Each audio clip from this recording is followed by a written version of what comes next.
Ari nga ho pala mga kalinggit ang pinaluto sa akin ng aking mga katrabaho dito sa boarding house, ginataang sigarilyas na may sardinas.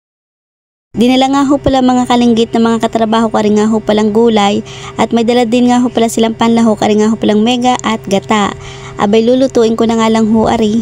Ang tawag nga ho pala sa gulay na ari dun sa amin sa Batangas ay kalamismis, ay dito nga ho pala ang tawag ay sigarilyas. Ari nga ho palang gulay na rin ay hindi ko nga ho pala dati kilala at bihirang-bihira ko nga lang ho pala rin makita. Nung matikman ko nga ho pala rin, abay masarap din naman ho. Minsan ho ang niluluto ko diyan ay nilalagyan ko lang ho ng oyster sauce. Masarap din nga ho pala mga kalinggit kapag isasahog natin sa bulanglang, lalo na nga ho pala kapag bagong pita sa puno ay di ba manamis-namis ho ang lasa. Naggayat na nga rin ho pala ko dyan ng mga sangkap na aking gagamitin, ari nga ho palang sibuyas at bawang. Ari nga ho palang gulay na sigarilyas na rin ay ginayat ko nga lang ho pala ng medyo pino, tapos marami-rami din nga ho pala rin ang nagayat ko. Atin muna nga ho palang huhugasang mabuti, pagkatapos atin na hong lulutuin ari. Pagkatapos ko nga ho palang mahugasan dyan yung gulay, magsasalang naman ho tayo dyan ng kawali at maglalagay nga ho pala tayo dyan ng kaunting mantika at magigisa nga ho pala tayo dyan ng bawang at sibuyas. Pinagsama ko na nga ho pala yan, tapos halu-haluin lang ho natin hanggang sa ito ay bumango. Kapag okay na, ilalagay na ho natin na ring mga sigarilyas. Kapag nga ho pala na ilagay na natin aring mga gulay, atin naman hong halu-haluin para naman ho magisa-gisa ari.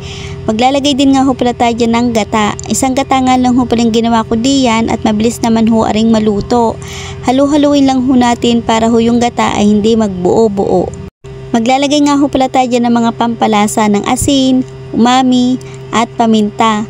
Halu-haluin lang ho natin para naman ho yung mga lasa na nilagay natin dyan ay magsama-sama. Mag-a-add din nga ho pala ko dyan ng kaunting patis. Atin muna nga ho pala rin tatakluban para ho mabilis maluto. Makalipas ang ilang minuto, nakulo na nga ho pala rin at medyo paluto na nga ho pala yung ating gulay, ilalagay na nga ho pala natin aring sardinas. Pagkalagay nga ho pala natin, atin muna hong halu-haluin para ho yung sardinas ay maghalo din sa ating gulay.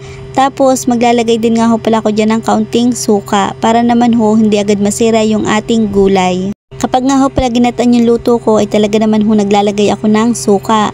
Pampabalanse daw nga ho pala ng lasa. Makalipas ang ilang minuto, ari na nga ho luto na yung ating ginataang sigarilyas na may sardinas.